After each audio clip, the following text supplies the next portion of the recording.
Hey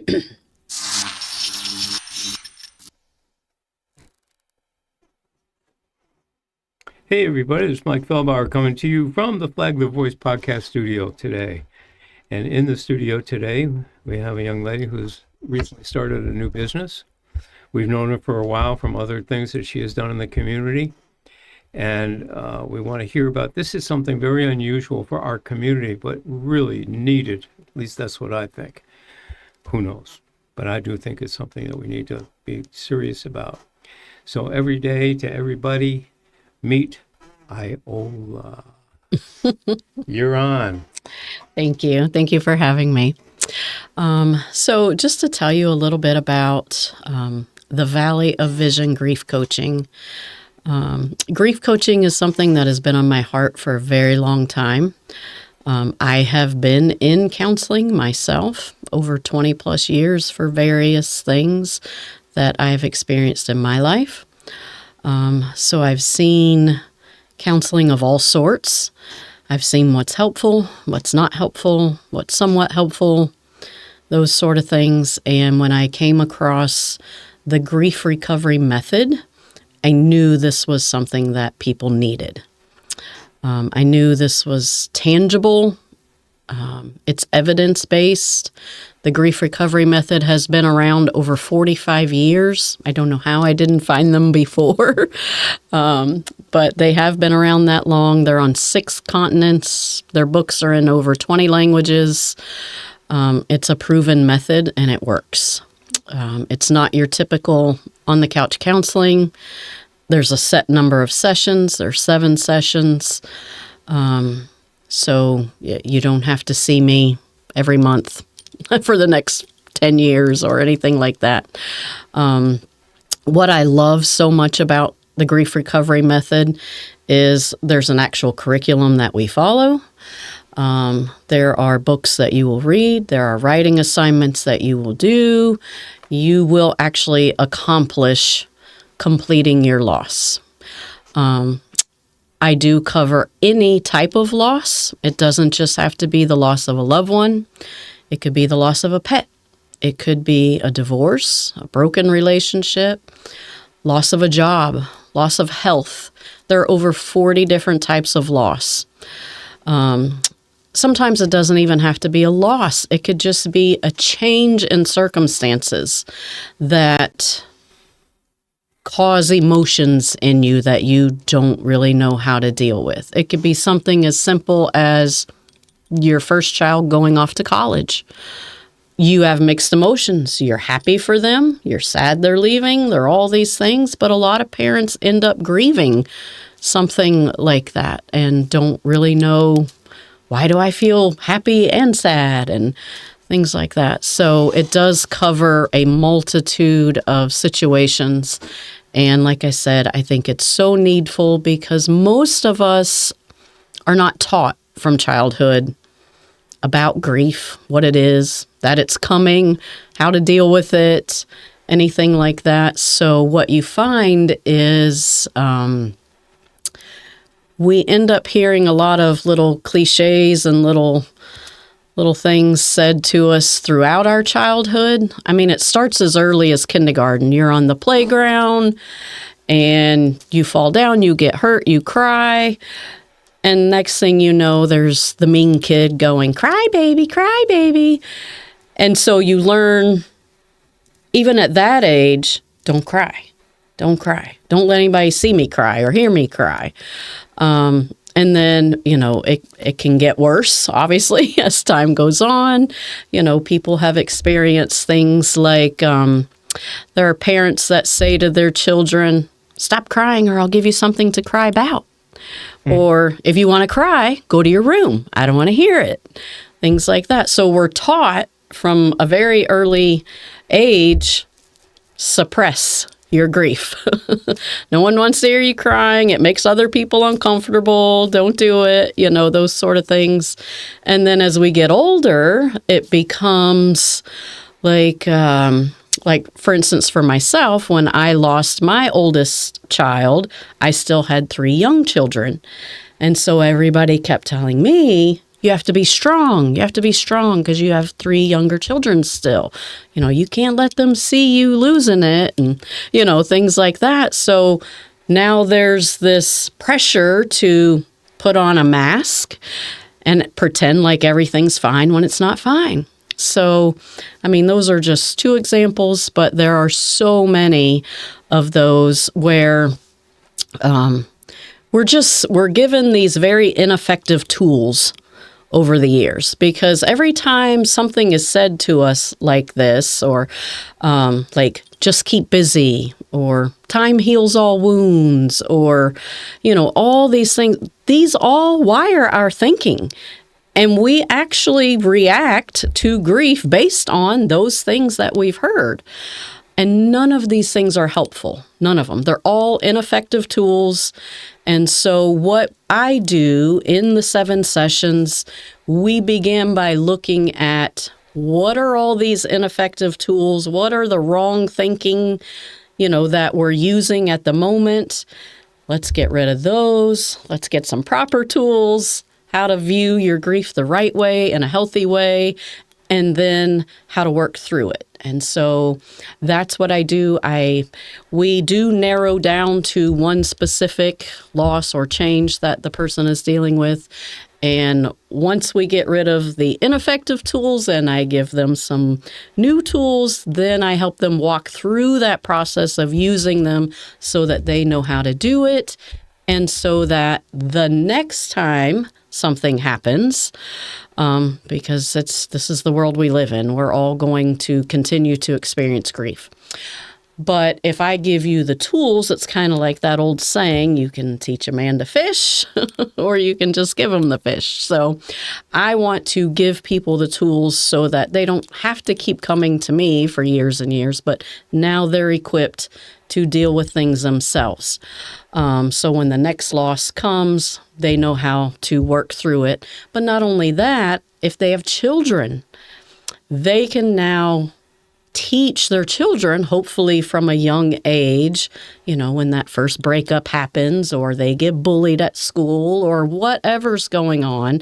And we know there's so much of that today. Our society, there's a lot of that. So I think one of the most important things you're pointing out now for the people that are listening is that grief is not just what you thought it was. Okay? Yes. It hits so many different areas. It's not just about a loss of a person. When Correct. we talk about death. It can be any number of things. And grief, if not handled properly, then it becomes trauma in their life. And trauma in their life causes all kinds of issues. So they need to be thinking about taking the thought of what grief is not what you were just basically taught it was. Right. Today, with the amount of people suffering from all kinds of medical issues that we never had 50 years ago, those are things. You're dealing with that. Your parent is suffering at home because of, let's say, dementia or something. You're feeling that, okay? Yeah. But learning how to deal with it, okay? Not to ignore it. You're not trying to teach people forget about it, Right. that it didn't exist. Right. No. It's how you deal with it is what you're really working on and teaching. And I think that's fantastic. Yeah. Absolutely. You touched on a good point. There's a saying in counseling world that grief is actually the gateway drug. People that are suffering from PTSD, trauma, drug addictions, things like this, they're in prison.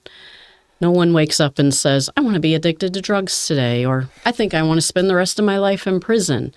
These things go all the way back to something that happened that caused grief in their life. They didn't know how to deal with it. We refer to it as like bricks in a backpack. So we're all given a backpack as a child. These things happen. Something happens, causes grief. We don't know what to do with it. It's like a brick in the backpack. And then the next thing happens, and then the next thing happens. And this is why people say, I feel like I have the weight of the world on my shoulders, because you do. You literally do. You have all of these things that have happened to you that have made you sad or angry or grieved you. You don't know how to properly deal with them, so you suppress them, you hide them, whatever you have to do. It causes people to. So here's a good example. Young child comes home from school. They were bullied on the playground, whatever. Someone was mean to them. And they go to tell mom, grandma, whoever about it. And a typical response would be, "Oh, honey, it's going to be okay. Sit down, have a cookie. It's going to be all right." So the child sits down, has a cookie. They begin to feel different. Not necessarily better, but different. They're distracted. They have a cookie. But what that does is it teaches deal with your grief with food. We don't think about it that way. But if that's what happens every time the child goes to the parent and says, "This happened at school today. Well, come on, let's go get some ice cream," or, whatever, you're teaching them to deal with their grief with food, which then later in life could become alcohol, drugs, anything that takes away the pain for a minute. And distracts from it and whatnot, which then, can take you down a whole different path. Sure do. And it, you get a lot of people that mean well when they're talking to you about this stuff. I remember when my dad passed away, I was 18 years old. I had 2 younger sisters and a mom. And people were saying, "Okay, now you got to step up and be the man of the house." Mm-hmm. I don't think at 18 I was really ready for that role. I did what I could do, but that puts you in a place that at that moment I couldn't properly grieve. Okay? Yeah, you had too much responsibility. Yeah, and that hangs on. I've been able to do better at that now that I'm old, going back and thinking of those things. But at that time, because of what people were saying, all in good meant, they all meant good. Mm-hmm. But, please don't do that. If you haven't been there, done that yourself, your advice is probably not the best in the West. Yeah. So. Yeah. There are a lot of those phrases that they've just been around for a long time and people just say them because they've heard them. Some of them may actually be truthful, but not necessarily helpful. Right. And they're not necessarily truthful in that particular situation. Right. True. You go from there. Yeah. So I think for our audience, we need to understand what you're trying to get across, because you've lived this life, not only for your own personal life, but from your previous job experience, you dealt with people that were in the grieving situation. Mm-hmm. And I think it's one of the things that probably led you to doing this new adventure that you've got. And I do think it's a very worthwhile one, that people have to understand that if you want to have a healthy mental life, okay, we have to learn how to deal with these things. Yes. And most of us can't figure it out on our own. No. So you can't. I mean, anybody can go to the bookstore, get a book. You can Google it, Chat GPT it, whatever. But there's a difference in sitting one-on-one with someone who knows and understands it, can walk you through the process of rewiring your thinking, how to effectively use good tools to deal with it, and then actually, like I said, walking through a loss like that. So there is a big difference. Yeah. So as we come closer to finishing up today's, and I hope that maybe sometime you'll come back again as things go on and you can teach us some more. What's the best way for somebody viewing that says, okay, this might be something that I should look into? Mm-hmm. You said something about you offer a free consultation. Yes. How do they get a hold of you to get that free consultation? Yes. So the phone number is 386-243-9090. I'll repeat that, 386-243-9090. You can call, schedule a free 15-minute phone consultation, and we'll just see if we're a good fit for each other. It's that easy. Sounds simple enough. It sounds something that I'm sure some of you that are paying attention to this need to do. So get out that number, write it down. That's 386-243-9090. You get a hold of Iola, and she'll set up that time for you. So we appreciate you coming into the studio today to do this and to let the people know what we have available. There is no one else, as far as as I understand, in Flagler County doing this. There is not. There's not. And I do want to just let people know that I do offer a 50% discount for all law enforcement, firefighters, first responders, military, veterans. That's important. Excellent, because we know that they're going through that on a daily basis. Correct.